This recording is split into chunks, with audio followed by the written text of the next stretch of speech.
No. Excuse me. Still trying to get over that game. My 12th pie today.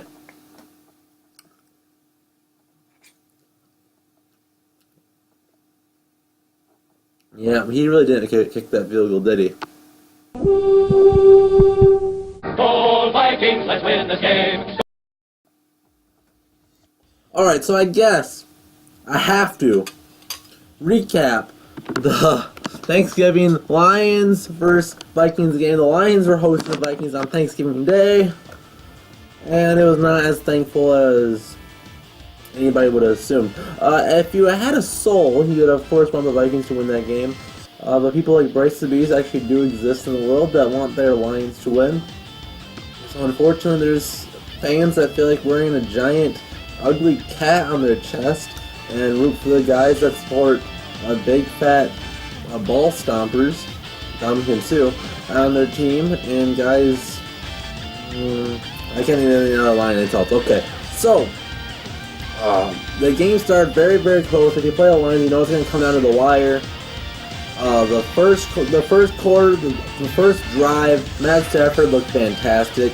I said it during the drive. I said after the game, Matt Stafford looks more like Aaron Rodgers than Aaron Rodgers looks like Aaron Rodgers. You know what I'm saying?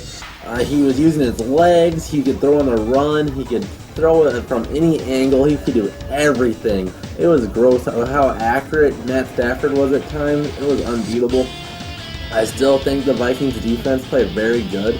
But Matt Stafford, with his cannon arm and his great accuracy, put the ball into tight coverage, and you can't beat that. Perfect throw beats perfect coverage, and Stafford showed that in this first drive, as after they're picking up third down after third down, finally gets a touchdown to Antoine Bolden.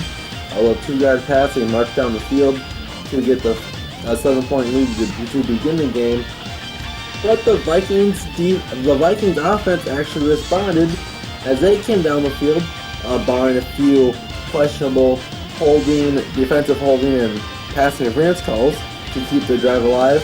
Got a 5-yard Matt Asiata touchdown run to tie the game up, and that's how the quarter ended 7-7.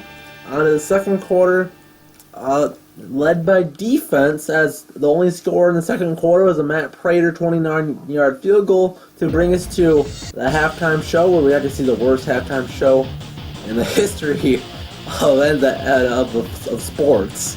That lasted about 4 hours. But nevertheless, it's 10-3. I was eating turkey at this time, so I guess I just didn't get to see very boring football and off the halftime show, so I guess it's a good thing. A good timing, Mom. Third quarter, still led by defense. The only score is a Kai Forbath 30-yard field goal to knot it up at 10 apiece going into the fourth quarter.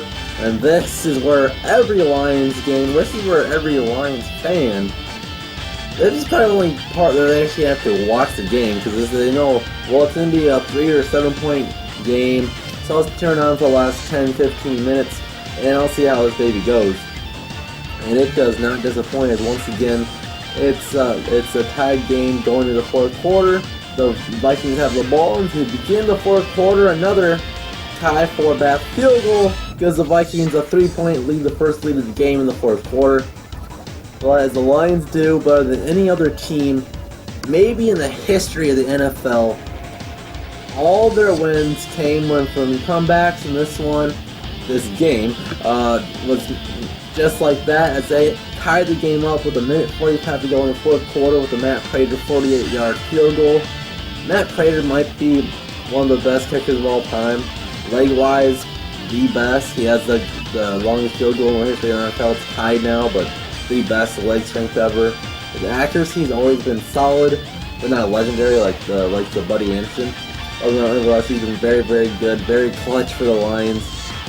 Maybe they're MVP this year. They don't have Calvin Johnson, so Megatron, move over. We have Legatron. So Matt Prater gives the ball back. A minute 45 to go for the Vikings. They have Cordell Parsons to return the kick. They have 2 timeouts. Viking fans are saying, hey, he gave us enough time. Sam Bradford's going to lead us down the field, and Kai going to kick us another field goal, and we're going to come home victors in Thanksgiving. So as we're driving, we just got first down, and also on a flag comes on the field. I was saying, what's going on? Is there holding? Was there defensive holding? Something good, hopefully, right? Cordell Patterson not on the line of scrimmage, 5-yard penalty, repeat first down, and of course, what happens in the most Vikings fashion ever? 8-yard curl, intercepted Darius Slay, and fumbled Darius Slay, but let's not review that. Refs. And setting the lines up for an easy chip shot field goal for Matt Prater, 40 yards after kneel down for Stafford with the clock run all the way down. Prater kicks it, zeros on the time clock, and the Lions getting the 3 points, and they win the game 16-13. Whew, wow. So that's the game. I think the biggest thing this game showed is that the Vikings just don't trust their offensive line whatsoever. If you're a Vikings fan, you know how bad the line's been. If you're an NFL fan, the Vikings are actually so good, starting on 5-0, they got a lot of national attention. You guys should all know how bad their line's been too, and they've been just decimated with injuries. And this game, we had 3 more. It just keeps piling up. We came into the game with the injured Stephon Diggs, Marcus Sherrills. There's probably another one too. Sharif Floyd hasn't played all year. Offensive line, we had Joe Berger, who is technically a backup for John Sullivan, who John Sullivan's now with the Redskins, but nevertheless he was on the team in preseason. He was slated to be a starter, started the first preseason game, and we cut him to the likes of Joe Berger. Berger has been our best lineman all year, and now he's out. Enter the Gerald Hodges trade bait, Nick Easton, who is a young center that we hope to maybe be our starting center in the future. And he played well, but nevertheless another backup. Right tackle, another backup for Phil Loadhall, or was it Matt Khalil, or was it Andre Smith, or was it TJ Clemmings? Oh, TJ Clemmings is healthy. It's Searles. So it's back up for Searles. Moves into our 4th round pick, Willis Beavers, a right guard, going to right tackle, is now in the game. So yeah, player playing out position and also line position, and it's the right side, so it can't be awfully different, but tackle from guard is still vastly different. And just what you do whenever you play, the responsibilities are very, very different, and how to do everything. So we're in shambles there, and just because why only have 2 injuries? Let's get a third. Who was the last one? Was it? Oh, it was Lusco, I think.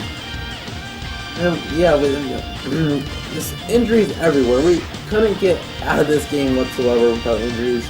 So all game long, Bradford 3-touch drop back, 3-yard check down, and hopefully our guy can get 5 or 6 out of it. That was our game. That was our game plan all day today. We ran the ball for 80 yards for the Vikings. That's very good. But if you're doing dink and dunk passes, Bradford was at 85% on the day. Only 200 yards when you're passing a lot, so you don't trust a running game, so it's not good. Like I said, 80 yards. But dink and dunks all day aren't going to get a win. As Bradford said in the post-game interview, you need explosive plays to win the game. I know. Don't criticize this too much though, because the Patriots, and a lot of people don't know this, they made a living on dink and dunk passes. That's what Tom Brady's been an MVP for. Dink and dunks to Wes Welker, Julian Edelman, this little slant plays, curls, gets them, they do it for about 8 to 10 yards, and gets them first downs, but still, short passes, that's all you need, 3 to 5, maybe a little more than that, but still, you can just throw it short, and then eventually, you'll have a guy like Randy Moss or something that'll make him look like he's throwing it deep a lot because he has the guy to do it. But teams and great quarterbacks don't necessarily just throw it deep all the time. Even look at Matt Stafford today. I think he's been looked like an elite quarterback this year, especially in the 4th quarter. And he's done nothing more than just shred it down the middle of the field. It's not necessarily deep. When the Lions were bad, yeah, he's throwing a deep 30-yard bomb to Calvin Johnson all game. But now they're a top 3 team in the NFC because Matt Stafford's throwing these short to medium passes all game. to Antoine Bolden and Golden Tate making yards after the catch, and Marvin Jones has kind of deep threat. They've still been throwing it short a lot more. So throwing it short's not going to ruin your team, but you do need to take chances every now and again to at least loosen up the defense. Otherwise, you'll see what they did in the fourth quarter, and they'll jump a curl route and get that interception. So you need to test them every now and again. We have speed guys. With Stephon Diggs being hurt, that cuts it down a bit. I was hoping we would see some Laquan Treadwell. He was held without a catch. He almost had a drop that ended up being an interception. Bad job, Treadwell. You can't do that. That was really close to the interception, but you got a pass interference on you, which was definitely questionable. But yeah, that's the game. And where do we go from here? We play the Cowboys next Thursday, so you finally get a full week of rest. So maybe you can get guys back. Rumor has it Adrian Peterson might be healthy for the game. Be very interesting to see. I'll get my full preview for the Cowboys game very shortly. I'll wait a little bit so it comes a little bit closer to the game. I'll probably do it and drop it like Sunday night. It'll probably be the best time for it, Sunday or even Monday, when people will be actually thinking about next Thursday already, because we still got a full Sunday of football to go still. So yeah, do the Vikings still have a chance for the NFC North? Like I said in the Lions-Vikings preview game, probably not really, like honestly. But there's a chance. We're only a half game out of the wild card.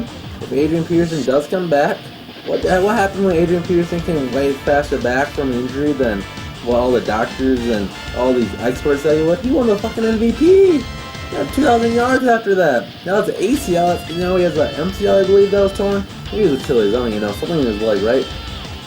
And now he's coming back. He's from Texas, so this Cowboys game is gonna be big for him. There's a lot of trade bait to the Cowboys. So if anything, this could be a rehearsal. Maybe if it's a year ago, but now they have a running back themselves, Ezekiel Elliott, who maybe could win an MVP, which would be kind of interesting. We could have traded for MVP running back. Now he's drafted one for a tenth the price. But yeah, this is Cordell Patterson trying to earn his money, trying to show that he deserves a contract for next year. And this is it. This is Adrian Peterson trying to prove that 30 is no number for him. So this is going to be a very interesting game for Adrian Peterson if he does come back by Thursday. But otherwise, I'd say the week after, I really want to doubt it. But we need Sharif Floyd. Otherwise, it's going to be tough. But otherwise, we talk about the Lions. That's the point of this video. So we say, see you guys in the next JOZ video. See ya.